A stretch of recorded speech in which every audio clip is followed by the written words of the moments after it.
I'm Judy Stiles. Thank you for joining us this week on Newsmakers. Our focus this week is on a special aspect of Missouri Southern tied to the international theme and university experience of freshman classes called a common reader. And this semester we have a book called The Last Enchantments, written by Charles Finch, and it focuses on a different aspect of life in Great Britain and university students relating to it. And joining me today is the author, Charles Finch. Thank you for being here today. Thank you so much for having me. Your book, as I mentioned, has been chosen at Missouri Southern for all freshmen in these university experience classes to read.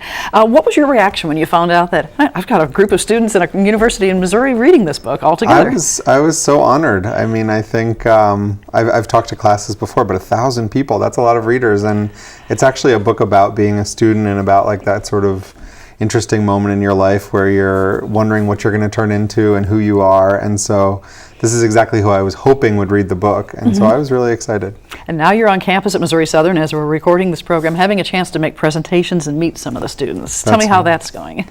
Their questions are incredible. I'm really so blown away. They read the book so carefully and thoughtfully. The main character is sort of a semi-autobiographical guy named Will, and he does some stuff that, you know, he shouldn't do. He cheats on his girlfriend and stuff like that, and they really took me to task, and they were like, why did you do this? Why did you? And in a really sharp way that I maybe underestimated them before their questions hit me, and I loved it. So they were really critical readers. Yeah, they're great readers, great readers. So for the audience who maybe haven't read the book, basically the book's about American student Will, who finishes up his degree in the United States but goes on to graduate studies at Oxford. That's right, which is exactly what I did. I went and studied there for 3 years. And so it's loosely autobiographical. A lot of it is dramatized to make it more interesting, hopefully. But yeah, it's about studying abroad at Oxford. Okay. So it's not only about the studying and what's involved in the academic side, but like I say, the life changes, that coming of age perhaps for students, when you're still trying to figure out, what am I going to do with my life now? Exactly. And in the book, he's not sure. He's worked in politics a bit, and he's thinking about maybe going into finance or something, and this is set around the time of the financial crisis. So I wanted to capture a moment I had of panic where I turned maybe 25 or 26, which when you're 25 or 26 seems very old. And you think, oh no, what the heck have I done? Like, why where am I going from here? Yeah, exactly. You have friends who are doing all these interesting things, and where am I supposed to be doing? Where am I? So that's what the book is sort of thematically about. Now, I know for students at Missouri Southern, just the aspect of Oxford is kind of catches their attention because it's a totally different university experience than what you find here in the United States. Capture some of that type of feeling that you have at a university like that. It's so different. It's kind of like going to Hogwarts or something. You have these beautiful old gold stone buildings and all these little cobblestone lanes and street lamps, and you really feel as if you're stepping into like a masterpiece theater show. And that was part of the appeal for me. And then it's very different. I mean, you have this thing called the tutorial system, for instance, where your classes are all one-on-one and the professors are extremely harsh, and it's a different environment. So hopefully some of your students are interested in how different it is over there. Yeah. So I think that cultural aspect, having talked to students myself, that just going into a different culture like you did, even though you think, well, English are familiar, you know, we're American, they're English, but did you find a lot of changes when you went over there that you weren't prepared for? I did, and a lot of it is the little granular stuff, like the little details of life, like cookies are called biscuits and things like that. But you know, I mean, it made me appreciate America. America is such a friendly, open place. Everywhere you go, people smile and are happy, and Europe's a little cagier. So it made me appreciate England and Europe, both, I think. Now, in your book, you mentioned the character meeting a lot of, would say, international friends. Did you find that as well in your experiences, that it's kind of an international melting spot at Oxford? I did, and I loved that element of it. And I know that the program you run here at the International Institute, you have the same sort of crossover, and it made my world feel bigger, if that makes sense. I felt as if I would go out to the pub with an Indian friend and a friend from Germany and a British friend and an American friend, and it felt as if so much was bubbling up, and we all knew the world at just sort of a slightly different angle, and we would have fights about these big subjects, and it felt very romantic and youthful and nice. I loved it. So those friendships are those things that carry on, that you know, even though you've gone your own separate ways in different countries? It is. Well, they invented this thing, Facebook, which I was excited when that came out, because now I can, I have an Australian friend who lives way in the outback in farms, and I get to see like how his crops are doing and stuff like that. So yeah, it's great. Keeping in touch. So you went there, you did your 3 years. At what point did you decide, I think I'll write a book about this. You know, I moved back, and the book is partly about this love affair that this character has, and I was, you know, like the character is on my own, and I thought, what did that all mean? My relationships there, my friendships there. And I sat down one day at a cafe. I was living in New York, and I just started writing my sort of recollections. And then it's a long path from there to writing a novel. Right. But eventually something came out of it after maybe 3 years of hard work. You know, I know some people, especially students, are probably interested in that novel writing process. You know, a lot of people say, I have a lot of stories I could tell, I could write them, but how do you go from here to here and eventually in a book? You know? There's a great quote by a writer I like named Jonathan Franzen who said, I always have to learn the hard way to start with the characters. Because I sometimes think like, oh, I'll write a spaceship novel, or I'll write a novel about the Oklahoma Prairie in the early 1900s. And then sometimes you write 50 pages of that book or 70 pages, and then you come back and realize that it really begins and ends with the characters. So with this book, I was writing down all these recollections of, you know, high tea and the dining halls and these beautiful quads and everything. And then I realized that it had to be about the characters. So that, to me, once you have the characters, the rest of it falls into place, I think. And of course, you definitely have some main characters in the book, and you kind of parallel some of their lives, some of the, you know, they intertwine a lot as you're seeing how they behave and react with each other. Right, exactly, yeah. Well, there's nothing like the hothouse of student life where everyone's in love and fighting, and yeah. So the characters, would you say that the type of people depicted in the book are the types of people that you found at Oxford? You know, oh, interesting question. I would say that I exaggerated the characters in a little bit, in the book a little bit, so that they would be interesting. But I think so, yeah. People who are kind of, I like people who are sort of purely themselves. Like there's a character named Anil who's this Indian guy who's incredibly into gangster rap and stuff like that. I like people who are a little eccentric, and I think those are the people I became friends with. And Oxford's a great place for that because everyone comes there from all over the world. Now, when you went to Oxford, were you on your own? You didn't have a roommate you went with? It was just you took the trip on your own? I just went. I had a big suitcase, and I just showed up, and you know, you go into the front gate, and there are these porters in bowler hats, and you say, I'm here to be a student, and they say, all right, well, here's your room key. I guess you can be here. And you feel like an imposter at first because you're living in this like castle. But it's you know, you get comfortable soon enough. So what advice would you give to students maybe that are saying, well, that sounds like neat, but I'm not sure I want to take that step to study abroad? Right. I think that to study abroad, you should really truly love the place that you're thinking about going. I think the friends I had who studied abroad and were less happy were the ones who tried to challenge themselves in an unusual way. I think that's really great for like a 2 or 3 week trip, like if you want to go to Kenya for 2 or 3 weeks. But I think a place has to really make your heart sing to spend a semester there. And so I would be sure before you go. But if you do it, it's the best experience ever because the world becomes so much bigger for you. So you become part of that experience in that university and where you're at. And then spending 3 years there, for a lot of students, that was a commitment, that I'm going to go through the whole program. Yeah, exactly. And I studied Shakespeare, and now I do not teach Shakespeare or anything, but I'm glad I did it anyway.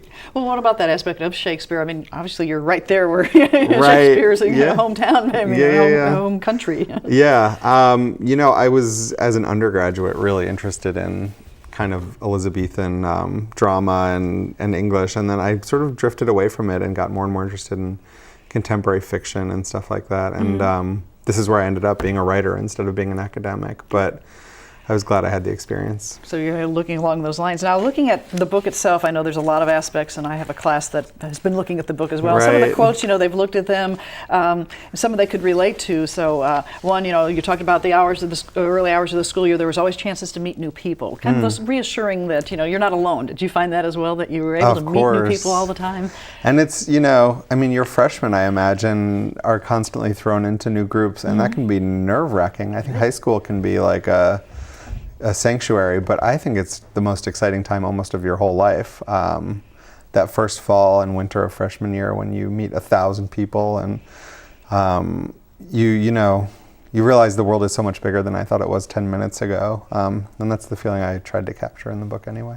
You also seem to capture an aspect of that adjustment that the freshmen go through. You talked about at the beginning, you know, it kind of had a strange, displaced feeling, but you felt that, you know, you somewhere new was living on. At some point you say, I'm not a stranger anymore. I'm part of this culture. Yeah, and there's a sense of, euphoria at first from being a stranger, and then there's a sense of comfort and of belonging, which, everyone has a different family growing up, and then you start to choose your own family. And college is almost always where that happens, I think.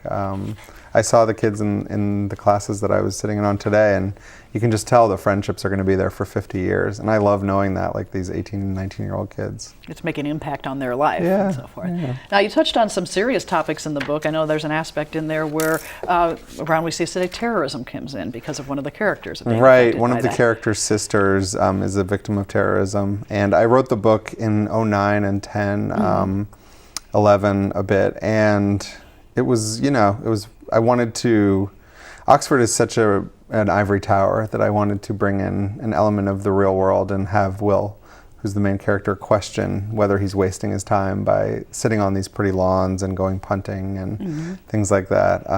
So yeah, I tried to. So the real world out there does affect everybody, no matter where you're at. Exactly. And so forth.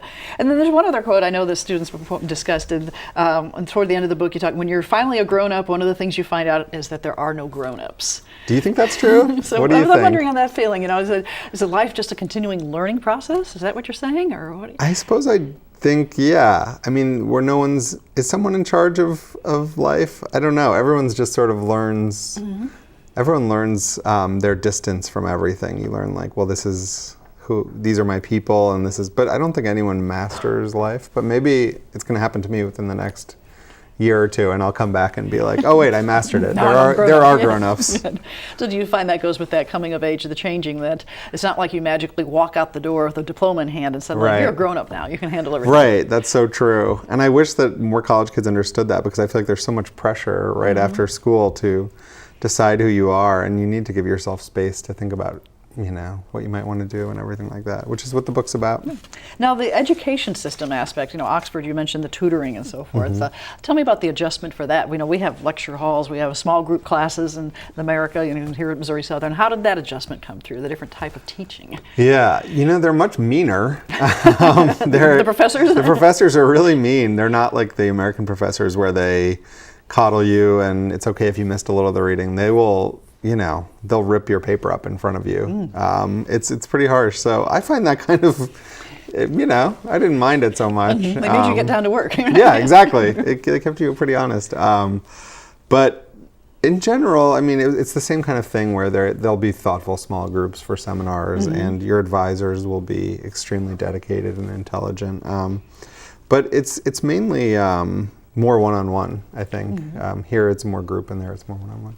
So do you have some mentors that you still would look up to from Oxford? The professors I do. And they're so much smarter about Shakespeare than I will ever be, and about Spencer, this other writer that I studied, that I'm just glad they're doing their job so that I don't have to. So they can continue to teach others along those lines. Yeah. Now, the aspect of Oxford, the university itself, is, really it's a group of colleges, correct? And it's not just one university. You have colleges within that university. It's a funny system that grew up sort of higgledy-piggledy.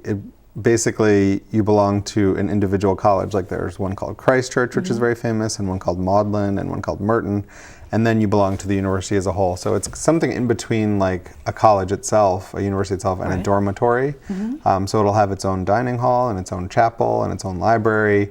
So you're a member of both an individual with which you're strongly identified and the university. It's an interesting system. So an interesting system of how the setup, and then the customs. You mentioned things like punting and so forth. There's some of those things that when reading the book, the students had to look up. What do they mean? Bops, what's that? Right, yeah. Well, bops are the big night parties, and punting is one of the most fun things you can do in the world. You just go on a flat river boat and you drift up and down and say hi to people, and you maybe go to the pub and you bring some champagne and strawberries, and it is a good time. So it's a nice relaxed time. Yes, yeah. Enjoyable time. Anyone who goes abroad should go punting immediately. That's my advice. So that's an important aspect, you feel, if you study abroad or travel abroad, is to take up the cultural, those differences that we have in our societies. I do, and I think that it happens naturally. Like I almost think you don't even need to try. if you're studying abroad, I guess there are probably people who stick with their little American enclave, but almost everyone gets drawn immediately into the world, which is why I think it's such a magical thing to go abroad. Now you've mentioned pubs. Now, American students are probably curious. So we hear so much about British pubs. Right. And they're really a social center in themselves. They're kind of they're like kind of like a little town hall, and the drinking age is 18, which here it's 21. So right? there's a little slippage there, and so it's really there are these very comfortable places with these long couches and low light and these kind of comforting old brown walls and Guinness advertisements, and they sort of become your home away from home. And that counts whether you're 18 or 21. So no matter what the age, you can still go to the pub and enjoy it. Apologies, I know this is a dry campus, and but being able to have that aspect of the culture, being able to see that that's where people hang out, or that's what part of their life. It's not an exception to say we're going to the pub. It's part of their daily routine, tying that together. Yeah. So you were able to come back, and I know you mentioned your work as an author. Now, this is not the only book that you've written. You have quite an accomplishment. Share that information with the audience. I also write mystery novels. So this was my sort of labor of love. This took me several years to write, but I write once a year a mystery novel, and they're called the Lenox series, Lenox. The most recent one is called The Inheritance, and it just hit the USA Today bestseller list this week. And they are set in Victorian England, so they're 1850s, 60s, and kind of like a Sherlock Holmes sort of feeling to them, which is a huge influence on me when I was a little kid. So was living in England, being there, really an influence on being able to put these characters in the books and put those stories together? Well, what's funny? The first one I wrote before I'd even set foot in England, which is, I don't know what I was thinking. And I also didn't know how to write a murder mystery. I wrote 220 pages and I didn't have any idea who the murderer was, which is got that far and said, no, who done pretty it? much the stupidest way you could conceivably write a murder mystery. But so I did it. But yeah, then after the first one came out, I moved to England, and I think the books probably got a little bit more authentic after that, and I also figured out to know the murderer from the start. So that plot's an important element. That's pretty important. You save yourself book. a lot of heartache if you know from the start. Yeah, right. Exactly. So the book writing process, you have to have that clear vision, more or less, going into it of how you would like things to end before you can get you to that end. Yeah, there's a famous quote by E.L. Doctorow that writing a novel is like driving down a dirt road at night. Like the road is there, but you can only see as far as your headlights. And I think that is true for a book like The Last Enchantments, but for a mystery, you kind of want to know what house you're going to down the road. Like, you want to know who's going to die and why and all that stuff. So, yeah. Now, are these books that you've written, the murder mysteries, are they continuations? Are they related? It's all one series, featuring one okay. detective, and he sort of amasses a galaxy of characters around him. Yeah. Are you working on another one right now? What's your current I'm work? on a break. There's another one due in a few months, but right now I'm doing nothing, and it feels great. So sometimes it's good to just step back and say, I want to free myself from having the pressure of writing a book. Yeah. You have to let the fields lie fallow for a month or two sometimes. Yeah. Now you mentioned the bestseller list. I imagine that's important as well, to see that not only you're writing, but people are reading what you're writing. Yes. Yeah. And I think the most gratifying thing is things like your students this morning, where it doesn't matter to me. I've had lots of praise, to say something that sounds boastful, but I've gotten a lot of praise, and I've gotten praise from newspapers and stuff, and nothing means more to me than thoughtful questions, even if they're negative. I mean, some people didn't like the characters in the book. They kind of grilled you on some of the details. To be grilled, that's what a writer really is in it for, I think, which is to feel as if they're being read. And I was so gratified this morning that your students put enough thought into it to really ask hard questions or mean questions or nice questions. I mean, it's all, any kind of engagement like that is what is really consequential to me. So you, as an author, know you've had an impact on them. They've been thinking about that book and carrying through along exactly, those. Exactly. Well, with your travels, I understand you also have an interest in traveling and tying into travel writing. Tell me a little bit about that. I do. That's sort of a sideline, and I do. I've written essays. I went to the World Cup in South Africa in 2010, and I went to Greece and Morocco on a long trip once. So I am interested. Tomorrow the talk I'm giving is about travel writing. I'm interested to see what kind of questions people have, because I think it's a genre that I love to read, but that it's tricky to get right. So I'm going to talk a little bit about like what makes for a good travel book. Right. Now, the travel book, you want obviously someone to read it as well. So Yeah. we want more than a guide to places to visit in a city. Or right? I had toast, and then I had coffee, and then you don't want just like a da-da-da-da-da. Yeah, exactly. Well, with your travels, you mentioned a number of those countries. Which one do you find the most fascinating that you say, I'd go back there in a minute? Good question. Great question. I would love to go back to Italy. I think that was a really special experience, and I would love to go back to South Africa. I went to Cape Town, and there's something really special about being down there on the bottom of Africa, and the light is very different, and the water is it just feels like you're on Jupiter or something. And totally different experience. Yeah, it's really like, so those two places, I think Italy and Cape Town. But I want to go new places too. I've never been to so many places. Are there certain places on your list that you would say, I'm going to try to get there next, or you have an itinerary, what your goals are? I would like to go to Japan, because that feels like so different. That it's like almost as different as you can get, maybe. And I'd like to go to more, this sounds a little bit less interesting, but I want to go to more of the national parks here. I love Yosemite, and so I'm kind of curious to go to maybe Glacier or somewhere like that. So travel within the U.S. as well as outside the U.S. Exactly, yeah, So far, exactly. Do you find that by writing about traveling, you're finding people encouraging them to take the steps and say, I want to visit that place? Or, I want to Sometimes. I have some readers who are, quite old, who like to read about, England, for instance, because they can't go there as well. So it's a mix. I think that people read travel writing partly as escapism. I know I do. Like, I probably will never go live in Patagonia, but I love books about Patagonia. So people who like that, I can live that life by reading your story about what's there and tying all of that together. So, well, I know working with publications as well, newspapers and so forth, that way to get the word out to people. Yes. Well, do you mean for my books or for other books? For other books. Yes, Oh, yeah. Yes, I'm a reviewer for the New York Times and USA Today, and sometimes the Chicago Tribune and places like that. And that's a really fun exercise to try to, I did do half of a PhD, so to use those old skills in my brain to try to analyze what makes a book good or bad is interesting. Yeah. Do you find that then you are working perhaps as a mentor to other writers, that by sharing your, reviews, or someone? Probably there's a little pressure. So someone is reviewing my book. What are they going to say about it? Right.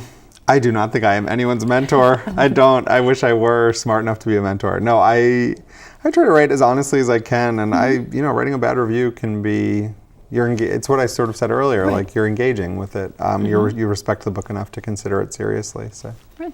Well, I know we have students in communication, different fields where they're working to express them, English majors and so forth on campus. Do you hope to be able to communicate, visit with them while you're here? People who might be in your shoes someday. I would love that, and I'm so impressed with this. You have this amazing TV studio, and you have this wonderful newspaper. I mean, I can't believe how nice it is. It's great. Yeah. So, well, your tips that you would give to someone that in college now, that, like you say, the freshmen, for instance, that are first year of school, they're still trying to figure out, what am I going to do? How do you reach that light at the end of the tunnel?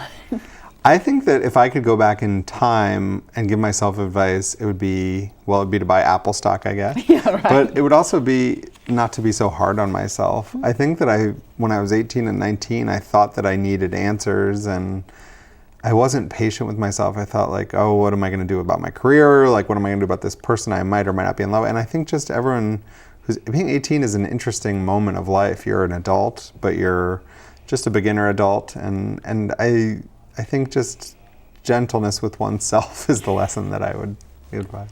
Do you see a difference in the United States, where I know, for instance, a lot of students come in as a freshman, they may change their major before they graduate, a couple times perhaps, 2 or 3 times, versus other countries where you start school as this major, you're going to leave school as that major? Right. I think that that's crazy, that you have to, if you want to be a doctor or a lawyer, you have to decide when you're 17 and a half and applying to school. That's the system at Oxford, and you don't study anything else. So if you're a law student at Oxford, you start at 18 and you study nothing but the law for 3 years. I think our system is better, personally. I think that's one way in which American education is distinctly better, because you might not know until you're 20 what you actually care passionately about.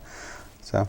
And preparing people for the world as far as communicating, being able to analyze, having like liberal arts type of education, become informed. You mentioned politics earlier and so forth. Do you feel it's important for people to continue that learning or understanding or wanting to learn even the field like that. There's something to Yeah, keep learning. hasn't everyone had that feeling of like wishing that they could go take a college class on some book they're reading? I always have that because I'm like, oh, I want some smart professor to explain it to me.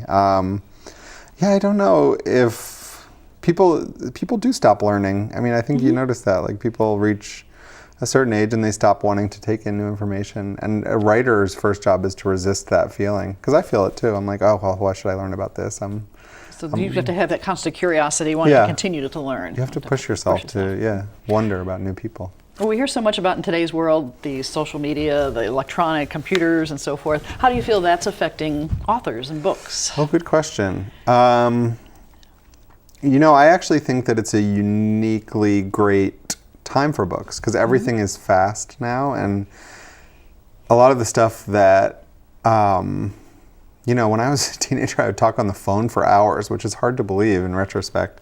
So now everything's fast. A book is like a very, very different animal. It's long, it's slow.